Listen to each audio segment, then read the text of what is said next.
Di episode sebelumnya, diceritakan bahwa Aisyah bertengkar dengan Ferit karena membicarakan tentang Mirza. Lalu, apakah hari-hari mereka terus diisi dengan pertengkaran? Ikuti terus cerita drama ini ya guys. Selesai berbincang-bincang dengan Aisyah, Vedia menelepon sebuah bank untuk membayar tagihan hutangnya. Dia kaget karena ternyata hutangnya telah lunas. Dia mendesak pihak bank untuk mengatakan orang yang membayar lunas hutangnya. Dan alangkah terkejutnya dia, ternyata orang itu adalah Yaman, orang yang sangat dia benci. Di malam harinya, Vedia menemui Yaman di sebuah taman kota. Bak, ne işler çeviriyorsun? Dia menanyakan alasan Yaman membayar lunas hutangnya dan alangkah terkejutnya dia mendengar jawaban Yaman bahwa dia adalah anak kandung Feriye dan Adnan. Ben Feraye'nin oğluyum. Iya, ini berarti pemuda yang dibencinya itu ternyata adalah keponakannya sendiri. Namun demikian, Vedia tetap menyayangkan perilaku buruk Yaman. Dia yakinkan Yaman seandainya ibunya, Feriye, masih hidup, pasti dia akan marah besar. Perilaku jahat Yaman ini tidak jauh beda dengan ayah kandungnya, Adnan. Yaman sendiri hanya terdiam mendengar kata-kata pipinya itu. Kemudian Yaman ditelepon istrinya untuk datang ke rumah Hande. Di sana ternyata sudah ada istrinya, Hande dan juga Zumrud. Betul mempersilahkan Hande membuka kotak kado darinya dan semua tercengang melihat isi kado itu yang ternyata adalah sebuah bra merah. Iya, semua tentu tahu milik siapa bra merah itu. Di hadapan Hande langsung dengan disaksikan oleh ibunya, betul menegaskan bahwa dirinya sangat mempercayai suaminya dan dia tidak akan membiarkan seorang pun mengganggu keutuhan rumah tangganya. Sepulang ke rumah, Betul dan Yaman bertengkar hebat. Betul berterus terang bahwa dia tahu perselingkuhan suaminya dengan Hande. Dia tahu bahwa suaminya telah tidur dengan sahabatnya itu di atas ranjangnya. Meski demikian, Betul tidak akan melepaskan Yaman dengan mudahnya.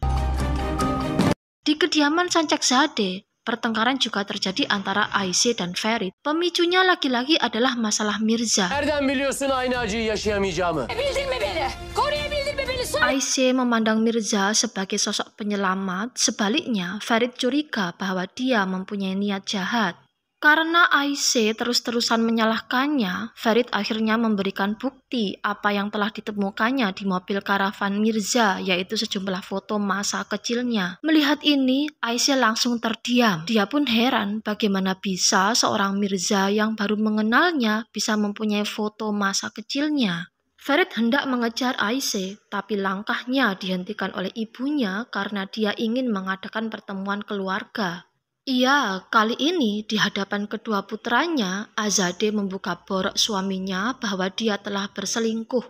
Mendengar ini, Ferit dan Sinan jelas terkejut. Adnan pun mengakui kekhilafahnya itu di hadapan kedua putranya. Namun, dia sangat marah ketika Azadeh menuduhnya berselingkuh untuk kedua kalinya. Saking marahnya, dia hendak menampar istrinya itu tapi dihalang-halangi oleh putranya. Adnan juga meluapkan kemarahannya dengan menghancurkan laptop Azadeh yang di dalamnya ada video kebersamaannya dengan Sadet. Adnan langsung mendatangi Sadet di hotel tempat dia menginap. Saking gerapnya dia pada wanita yang sempat dipercayanya itu, dia cekik leher Sadet dan meminta penjelasan kenapa dia tega menjebak dan memfitnahnya. Belum sempat Sadet bersuara, Azadeh yang ternyata sudah ada di kamar itu lebih dulu menyapa Adnan. Adnan benar-benar geram dengan permainan Azadeh kali ini. Saking tidak tahannya, dia tanda tangani surat cerai berikut dengan perjanjian-perjanjian yang dibuat oleh Azadeh. Kemudian dia segera berlalu dari tempat itu. Azadeh sendiri tampak puas telah mendapatkan apa yang dia mau. Dia perintahkan Kerim untuk menghapus semua kopian video yang disimpannya. Sementara itu, Aisyah marah-marah pada Mirza. Dia menuntut penjelasan tentang foto masa kecilnya yang ada padanya. Bu fotoğraf benim sakin mi olayım? Çıktın karşıma benim. Ne işi var bu? Situasi semakin diperburuk dengan kedatangan Ferit. Çekil. Jawaban Mirza yang bertele-tele yang mengaku sebagai teman masa kecil Aisyah justru membuatnya emosi. Ayşe'nin ilkokuldan arkadaşıyım ben, oldu mu? Ay ya Bu kadar insana yaptım. Ferit belki de doğru söylüyor.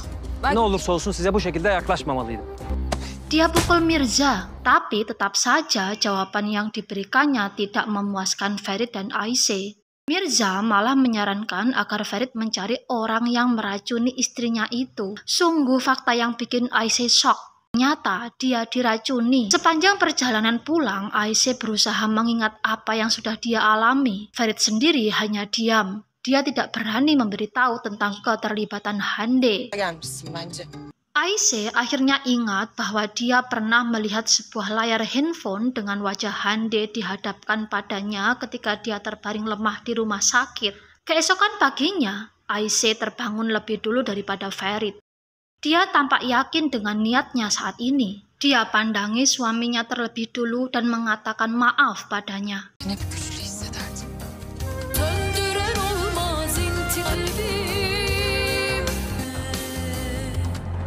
Aisyah memasuki ruang kerja Azadeh, kemudian mengambil pistol Azadeh di laci mejanya.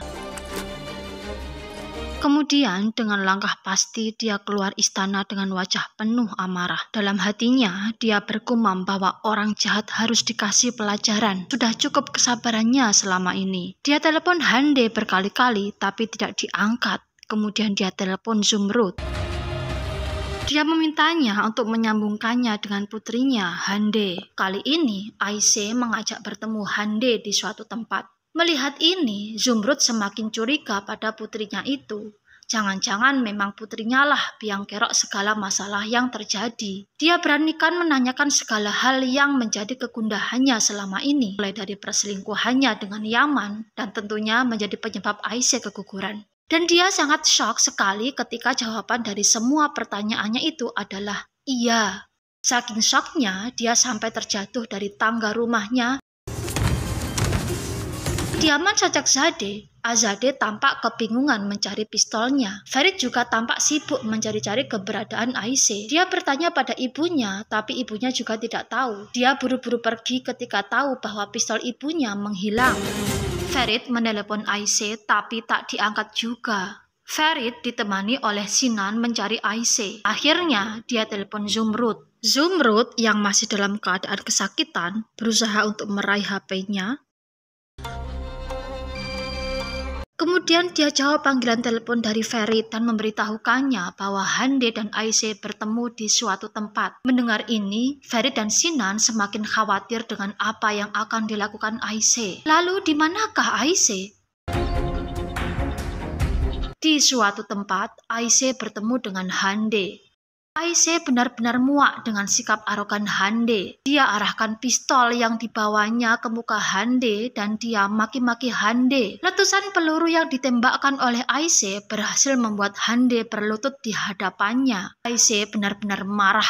Tangisan palsu Hande kali ini tidak bisa melunakkan amarahnya. Dia terus memaki-maki Hande, mendorongnya, memukulnya, dan menembakkan peluru berkali-kali untuk menakutinya. Hande adalah Hande. Tetap saja dia tak mau takluk dan mengakui kesalahannya di hadapan Aisyah. Hande melawan balik begitu Aisyah lengah karena menengok saat dipanggil oleh Ferit. Keduanya berebut pistol yang dibawa Aisyah dan terdengarlah bunyi letusan pistol. Guys, apa yang terjadi? Apakah ada yang tertembak kali ini? Hande atau malah Aisyah? Ikuti terus kelanjutan drama ini ya, hanya di channel Rani Muntasari. Jangan lupa subscribe, like, dan komen agar channel ini terus berkembang. Terima kasih, bye-bye.